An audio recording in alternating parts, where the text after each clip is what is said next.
तो अब हम आते हैं इसके टाइप 2 क्वेश्चन, टाइप 2 FAQ पर। तो अभी देख उसने दिया हुआ है एन एप्पल कॉस्ट फॉर $5। तो अब एन एप्पल इधर आ गया 1, तो 1 एप्पल कॉस्ट इसकी क्या है $5, इसकी कॉस्ट होगी $5। कैलकुलेट दी नंबर, अब हमें नंबर ऑफ़ एप्पल्स ढूंढने हैं। तो एप्पल्स इज़ इक्वल टू, वो आप इस एक्स को आप राइट साइड पे भी लिख सकते हैं, लेकिन आप लेफ़्ट साइड पे भी लिख सकते हैं, कोई मसला नहीं है, कोई गलत नहीं होगा, आपका आंसर एक ही आएगा और ठीक ही आएगा। तो that can be bought for $35। तो अब उसने कहा है कि जी $35 में आप कितने एप्पल्स खरीद सकते हैं अगर आप $5 में 1 एप्पल ख़रीद सकते हैं। तो अगर इसी को हम करके देखें तो ये आ जाएगा हमारे पास, मैं इसको यहाँ पर कर देता हूँ, 5 × x इज़ इक्वल टू 1 × 35। तो ये 5x इज़ इक्वल टू 35 और ये x इज़ इक्वल टू 35/5। तो इनको हम सिंप्लीफाई करें तो 5 7 35। तो ये हमारे पास आ गई, क्या इसकी वैल्यू हमारे पास आ गई, x is equal to 7 apples. ये हमारे पास इसकी वैल्यू आ गई, x is equal to 7 apples. तो अब ये नेक्स्ट क्वेश्चन पे हम आते हैं। तो इधर वो कह रहे हैं कि जी calculate the cost of an orange. इधर हमें ऑरेंज की कॉस्ट ढूंढनी है, यानी कि एन ऑरेंज, एन इधर 1 ऑरेंज, यानी कि ऑरेंज हमें गिवन है। तो 1 ऑरेंज और इसकी वो कह रहा है कॉस्ट ढूंढनी है, ठीक है।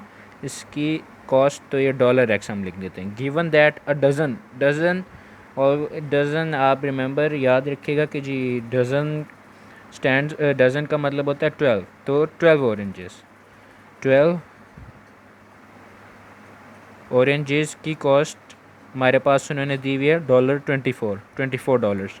तो इन्हीं को अगर हम क्रॉस मल्टीप्लाई करेंगे, यूनिटरी मेथड लगाएंगे, तो 24 multiplied by 1 is equal to 12 × x।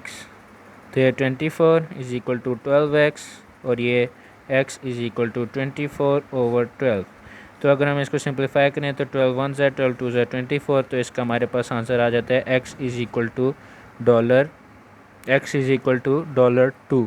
यानी कि अगर हमारे पास 12 ऑरेंजेस हैं और उनकी कॉस्ट $24 बनती है, तो अगर हम अंदाज़ा लगाएं, कैलकुलेशन करें, तो 1 ऑरेंज की उस लिहाज से कॉस्ट हमारे पास $2 आती है। तो 1 ऑरेंज की कॉस्ट $2 आती है, ठीक हो। तो अब इधर इसने हमें एक नया टाइप ऑफ FAQ दिया हुआ है। उसमें उसने कहा हुआ है कि जी अ कार्टन, यानी कि वन कार्टन कंटेन्स 25 टाइल्स। तो आप सबसे पहले हर क्वेश्चन को पढ़ते साथ ही उसका डाटा लिखते जाए। तो 1 carton is equal to 25 tiles, ये हमारे पास डाटा आ गया। फिर ईच टाइल कॉस्ट फॉर $3। अब उसने कहा हुआ है ईच टाइल, ईच यानी कि 1, तो 1 टाइल जो है उसकी कॉस्ट है $3, ठीक है। अब उसने कहा हुआ है बेन जो है वो बाय 5 सच कार्टन्स, यानी कि वो ऐसे 5 कार्टन्स ख़रीदता है। 1 कार्टन में 25 टाइल्स है और 25 टाइल्स हैं और वो 5 ऐसे कार्टन्स ख़रीदता है। तो बेन बायस 5 कार्टन्स, ठीक हो गया।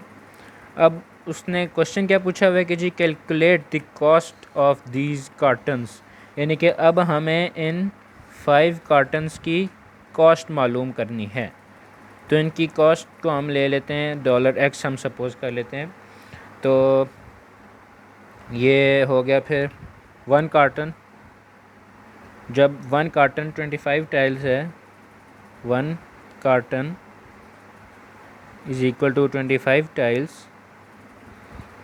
तो अब 5 कार्टन्स में कितनी टाइल्स होंगी, सबसे पहले तो हम ये ढूंढेंगे, ठीक हो गया। तो x टाइल्स, तो अब हम इनको क्रॉस मल्टीप्लाई करें, यूनिटरी मेथड लगाएं, तो उसके लिहाज से x multiplied by 1 is equal to x और फिर 25 मल्टीप्लाइड बाय 5। तो x is equal to 25 multiplied by 5 आप कर लें तो ये 125। तो ये 125 टाइल्स आपके पास आती हैं 5 कार्टन्स में 125 टाइल्स मौजूद हैं। अब वो कुछ पूछ रहा है कि इन 125 टाइल्स या फिर 5 कार्टन्स की कितनी कॉस्ट है टोटल मिला के। तो अब हमें वो अगर कैलकुलेट करनी है तो उसने हमें दिया हुआ है कि जी 1 टाइल की कितनी कॉस्ट है। 1 टाइल की उसने हमें दी हुई है $3 कॉस्ट दी हुई है। तो इसी तरह 5 कार्टन्स या 125 टाइल्स, तो हम इसको इधर लिख देते हैं। हम टाइल्स में क्योंकि कर रहे हैं तो हम इसको लिख देते हैं 125 टाइल्स, और ये 125 tiles is equal to $x। इसकी हमें अभी कॉस्ट ढूंढनी है, तो इसी को हम क्रॉस मल्टीप्लाई करेंगे तो ये x is equal to 125 multiplied by 3 अभी हमारे पास आ गया। तो आप 125 मल्टीप्लाइड बाई 3 करें तो ये x इज़ इक्वल टू $375 आता है। तो 375 जो है वो कॉस्ट है 5 कार्टन्स या फिर 125 टाइल्स की। तो ये हमारे पास इसका आंसर आ जाता है इस क्वेश्चन का। ये इस क्वेश्चन को करने के 2 तरीके हैं। तो ये इसको हम कह देते हैं कि जी फर्स्ट अप्रोच ये थी। अब मैं आपको इसमें सेकंड अप्रोच भी करके दिखाता हूँ कि इसका सेकंड मेथड क्या है इसको करने का। तो अभी हम उसी क्वेश्चन को अगर हम देखें, कंटिन्यू करें, तो उस क्वेश्चन में उसने दिया हुआ था उस क्वेश्चन में उसने हमें दिया हुआ था कि 1 टाइल जो है वो $3 के है, $3 की है। तो इधर हम लिख लेते हैं पहले 1 टाइल इज़ इक्वल टू $3, ठीक है।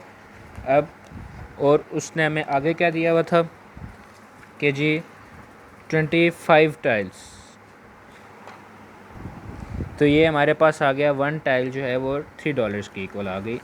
तो अब हमने देखना है कि जी हमारा 1 कार्टन में हमारे पास 1 कार्टन में हमारे पास थी 25 टाइल्स, ठीक हो गया। तो 1 कार्टन में हमारे पास 25 टाइल्स थी। तो अब हम पहले, अगर ये बेहतर होगा कि हम इन 25 टाइल्स या फिर जो 1 कार्टन भी हम जिसको ले, तो 1 carton is equal to 25 tiles. तो अब हम पहले इस 25 टाइल्स की कॉस्ट ढूंढ लेते हैं। तो इसको अगर अब हम सपोज़ करें, यानी कि 25 tiles is equal to $x, और ये क्रॉस मल्टीप्लाई करके हम इसका यूनिटरी मेथड से x का आंसर निकालें तो x multiplied by 1 is equal to x, और 25 मल्टीप्लाइड बाई 3, तो ये आ गया हमारे पास x इज़ इक्वल टू $75। तो ये हमारे पास 1 कार्टन, या हम इसको /25 टाइल्स भी हम इसको कह सकते हैं। तो ये हमारे पास इन दोनों की कॉस्ट आ गई, ठीक है।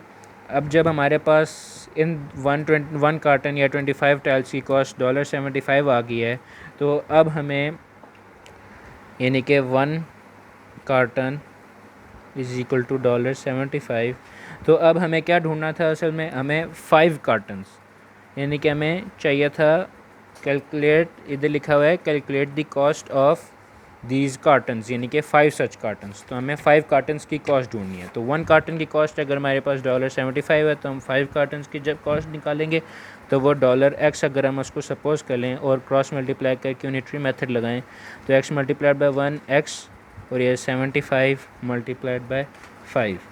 तो इसका हमारे पास आंसर आ जाता है जी $375।